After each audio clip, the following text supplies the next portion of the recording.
从没见过如此嚣张的富二代。眼看面前两个女人聊得起劲，他一个不爽，抓起冰块往长发女的胸口里塞，生日蛋糕也往她脸上抹，转头又将一整根香蕉直捅进短发女嘴里。看到眼前这一切，整个房间顿时鸦雀无声，所有人都悄悄低下头，唯独这个男人满脸呆滞，看向富二代。就在这时，富二代轻蔑地舔掉手指上的蛋糕，说道：男人却突然脸色一变，对着富二代笑了。这个痞里痞气的男人正是我们的男主刑警老黄。别看他看起来邋里邋遢没个正经，但是办案能力却十分出色。这天，老黄伪装成富商，同事大妞则扮成他的情人。两人走进韩国最大的二手车交易市场买车，从看车到成交，整个过程不到10分钟。临走时，老金透过镜子看到对方把一台跟踪器扔进了后备箱，老金选择了视而不见。两人潇洒离开后，车商立即招呼手下将刚才卖出去的车偷回来。原来这群人正做着走私汽车的勾当，先以低价将豪车卖出去，再偷回来卖到国外去，一个项目赚2分钱。商家的头脑只是用错地方了。车刚偷回来，众人立即手法熟练，卸下牌照。转眼间，这辆大奔依然焕然一新。可就在小弟打开后备箱时，老黄惊喜登场，众人看得一脸懵逼。只见他边给同事打电话，边丢了双手铐给带头大哥。大哥这才明白自己这是被警察套路了。正当老黄尬聊时，一个小弟从车后悄悄靠近，老黄小脚一翘，顺势勾起铁瓶，轻轻一甩，直接将小弟干翻。众人见状赶紧出手，老黄邪魅一笑，操起手边的东西，开启花式出招模式。一转眼，众人已经纷纷倒地，老黄就这样一个人结束了战斗。就在这时，同事赶来收场，没想到大哥还贼心不死，抱着头大喊要叫律师，要告老黄暴力执法。此话一出，同事们纷纷沉默，齐刷刷转头看向老黄。只见老黄拿起打火机，掰开铁皮就往自己头上划，紧接着捡起铁棍，大致擦了下指纹，再往自己脸上蹭点血，然后转身递到大哥颤抖的手里，说道：경찰을 때리면 어떡하냐? 그것도 둔기로. 예? 그 지금을 일단 내려놓고 내려놔 빨리. 정당방위다 이. 几个飞毛腿之后，大哥只好求饶，顺便还把国外的团伙也一并交代了。第二天，老黄搭乘一辆货车前往港口，准备将国外团伙一网打尽。可就在路上闲聊时，他听到司机提起他的包工头一直拖欠员工工资，他多次讨要无果，导致儿子的学费到现在都还没交。碍于自己有任务在身，老黄便在下车时递给了司机一张名片，还嘱咐他如果遇到麻烦可以联系自己。随后老黄便匆匆离开，并顺利将犯罪团伙破获。可就在他满心欢喜等着升职加薪时，朋友却突然喊他去参加庆功宴，本以为有机会见到明星，然而就在门推开的瞬间，老黄顿时感觉这气氛有点不对。原来这满屋子的男男女女政商名流都是被喊来助兴的，而这场宴会真正的主角其实是富二代小帅。尽管知道老黄就是刑警，小帅也丝毫不收敛，当众将蛋糕抹在女明星脸上，又将香蕉塞到另一女明星的嘴里，所有人都不敢吱一声。老黄也懒得理会，毕竟韩国娱乐圈的潜规则向来不绝于耳，教训几个女演员没什么大不了。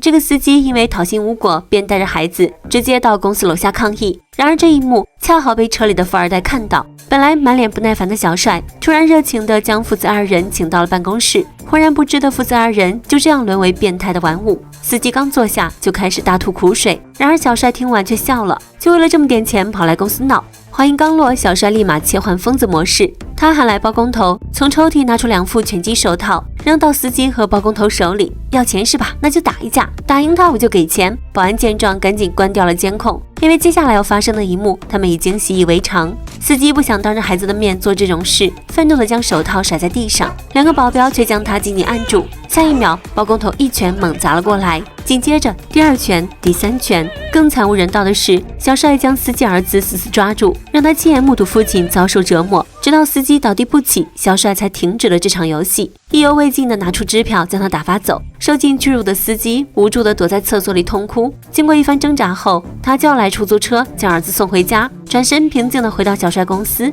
然而这一举动彻底惹恼了小帅，在助理的安排下，司机被伪装成自杀，从楼上坠落，就连死亡证明和遗书都一手包办。可好巧不巧，司机在坠落的过程中撞到栏杆，没有摔死，只是陷入了重度昏迷。更令他们没有想到的是，司机儿子从父亲的钱包里找到了老黄的名片，并将办公室发生的一切告诉了他，这立马引起了老黄的怀疑。他随即来到小帅公司，准备对案件展开调查。结果直接被保安扛了出来。案件所属辖区的警察更是告诉他，这件事已经被定为自杀，甚至连警局的领导都被收买，下了通牒，不准再查此事。多重势力的打压让老黄更加下定决心要彻查到底。同时他也意识到，看来走正经渠道是没有办法了，眼下只能兵行险招。于是他利用记者制造舆论影响，自己则借机找寻小帅的犯罪证据。果不其然，随着舆论影响不断扩大，事情传到小帅他爹的耳朵里，这让小帅劈头盖脸就是一顿骂。为了消除负面影响，他安排小帅出国避避风头，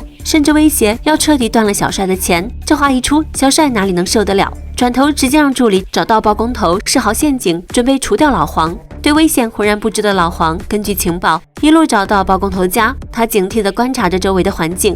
正当他准备上楼时，背后猛地搭上来一只手。老黄本能反应，正准备出手，没想到竟然是同事老韩和小白三人推推攘攘来到门口。就在这时，门突然推开，迎面冒出2个杀手。慌乱间，小白被拖了进去，对着肚子就来了一刀。这下彻底把老黄惹毛了，二话不说推开门撞了进去，抓起杀手左右开抡，紧接着再来罐辣椒粉糊面，顿时将3人打懵了。眼看着打不过，包工头砸碎窗户就准备开溜，结果被老黄一脚踢飞，带回了警局。没想到小白是警察局长的儿子，因为小白的受伤，局长火冒三丈，下令让老黄彻查此事。你绝对想不到韩国的财阀有多变态，儿子因为心情不好，直接拿起球棍将狗活活打死。老子更过分，就因为自己儿子不争气，竟然让儿子助理趴在地上，用拐杖帮他治一治腰椎盘。这变态程度简直令人发指。眼看事情越闹越大，警察那边又撕咬着不放，小帅爹便想到让小帅助理当背锅侠。老头丝毫不关心治腰椎盘的事，先是弄了一桌子的好菜，将助理约到家里请他吃饭，然后握住助理的手，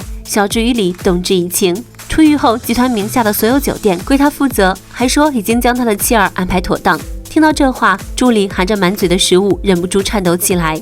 他知道自己别无选择，于是前往警局自首。可老黄却不愿意就此停手。就在一筹莫展之时，他想起之前让同事大妞查的事情。原来司机坠楼前，报警中心曾经接到一个电话，而打电话的人正是小帅的其中一个保镖。老黄找到保镖问话，这才得知了整个过程。原来那天受到侮辱的司机在送走儿子后，又回到了办公室讨说法，结果小帅恼羞成怒，将司机放倒。保镖因为目睹司机头磕到桌上，情急之下拨通了报警电话，没想到却被助理一把夺过手机。小帅又命令助理将司机扔下楼，伪装成自杀的假象。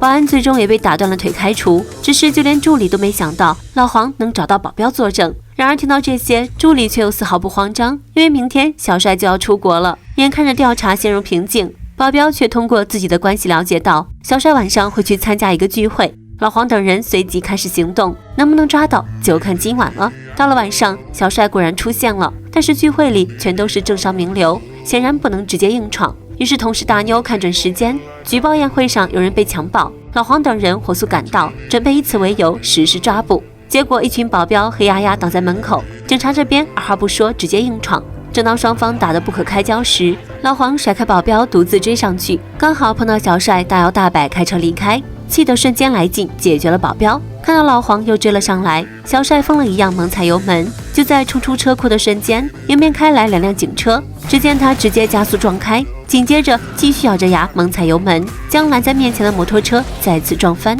老黄骑上摩托车紧随其后，杀红眼的小帅开着车直接冲进步行街，硬生生自己开出了一条路，直到被另一辆警车拦住了去路。就在这时，小帅猛踩油门倒车，恰好遇到赶来的老黄。只见老黄一个分身侧滑，摩托车直接横进车底。看到小帅缓缓从车上下来，老黄立马当着围观群众的面将小帅犯下的罪行公之于众。然而此时的小帅已经疯了，猛地一拳甩到老黄头上，紧接着抓起他的头撞向车窗。正当众人以为老黄要还击时，老黄突然意识到周围的监控以及周围无数的吃瓜相机，于是他选择了不还手，因为这样就能坐实小帅袭警的罪名。眼看着老黄被打趴，小帅这才转身准备离开。这时身后再次传来老黄的声音：폭행추가야 여기 다 찍혔어 이 씨파 새끼야.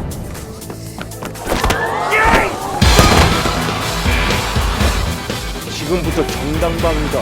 小帅见状一个飞扑，将老黄摁倒在地，抡起拳头就往死里揍。然而就在他手酸准备离开时，却发现老黄居然将自己靠在一起，还没等他冷静下来，下一秒同事大妞等人赶到，抬腿一个飞踢，最终将小帅绳之以法。这部电影《老手》于2015年在韩国上映，累计票房达到1000亿韩元，成为当年的票房冠军。除了有黄正明和刘亚仁2位青龙影帝的巅峰演技对决，正义警察与变态富二代之间的对决更是让人直呼过瘾。